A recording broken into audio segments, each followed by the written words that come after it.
Live from World Dairy Expo, this is the Bullvine.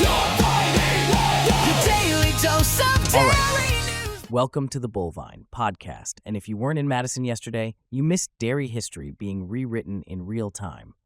I'm talking 3,000 farmers on their feet, judges' hands shaking, and a 10-year-old cow that just made every culling decision you've ever made look dead wrong. Welcome to episode 381, our World Dairy Expo Day 4 emergency recap. Because when lightning strikes twice in the same show ring, we drop everything to bring you the story. Picture this. Iroquois Acres Jong Cali walks into the ring.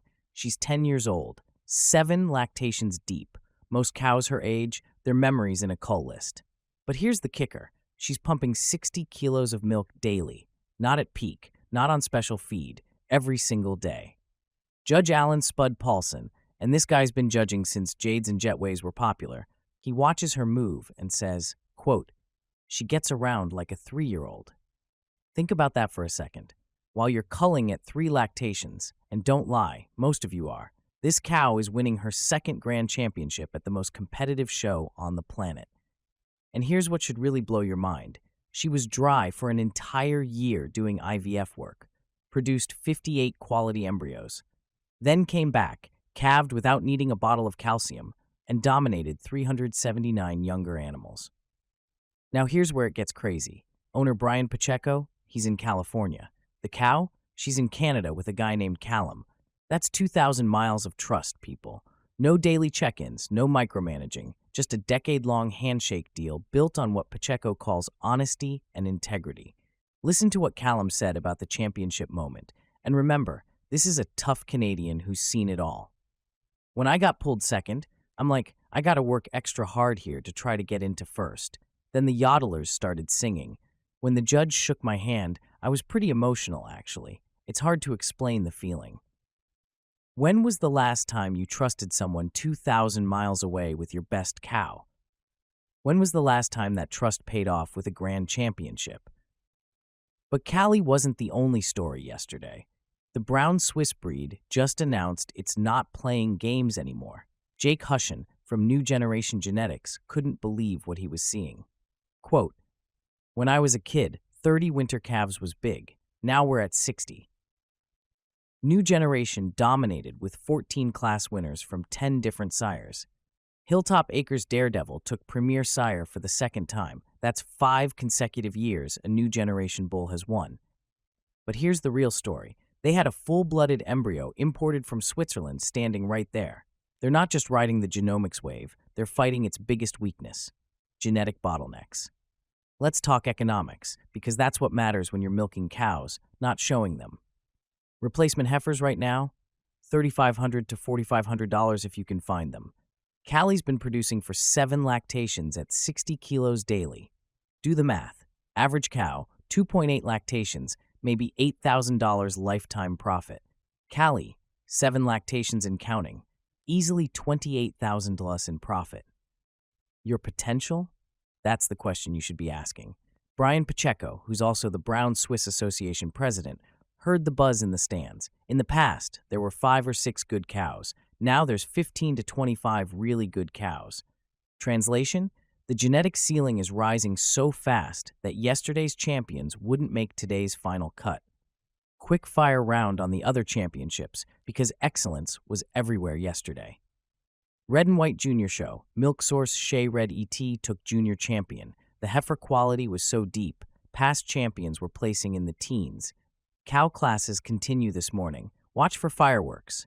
Milking Shorthorn Junior Show. Lazy M, money laundering ETP dominated. The breed's having a renaissance. Traditional looks, modern production, money daughters catching every judge's eye. Both breeds showed the same pattern. Quality exploding, competition fierce, old rules dying. Here's what nobody wants to say out loud. Most of you are culling wrong. Dead wrong. You're following vet advice that might be costing you $50,000 annually. You're believing genomics companies that profit when you buy more semen, not when you keep cows longer. Judge Paulson faced it yesterday, having to place state fair champions in the 20s and 30s. He said, quote, "One of the toughest things, looking somebody in the eye to put them 51st. When excellence becomes average, average becomes extinction. So here's your homework, and if you don't do this, you're leaving money on the table. 1. Go to your barn right now. Look at every cow over 5 years old. Calculate what she's actually producing versus her replacement cost. 2. Stop culling on age. Start culling on economics. If she's producing and breeding, she stays. Period. 3. Find partners you trust. The California-Canada partnership proves distance means nothing if trust is real. 4. Question everything.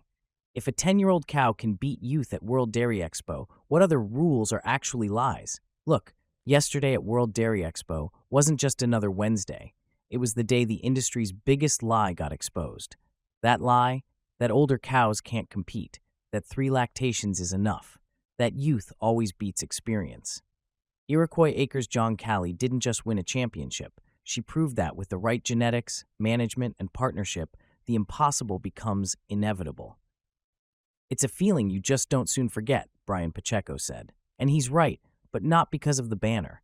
Because yesterday reminded us why we got into dairy in the first place. Not for quick turnover, not for following rules, for excellence that transcends time. The champions have been crowned, the partnership celebrated, the genetics evaluated. But if you're still culling at 3 lactations after hearing this, you're not just wrong, you're voluntarily going broke. This is Andrew from the Bullvine saying, yesterday wasn't history, it was prophecy. And if you're not listening, you're already behind. Hit subscribe right now. Share this with every dairy farmer you know, and check the show notes at thebullvine.com for the full breakdown, championship results, and that profitability calculator. Next episode, we're going behind the scenes with new generation genetics on those Swiss embryo imports. You won't want to miss it. Until then, keep questioning everything. Today's Bullvine.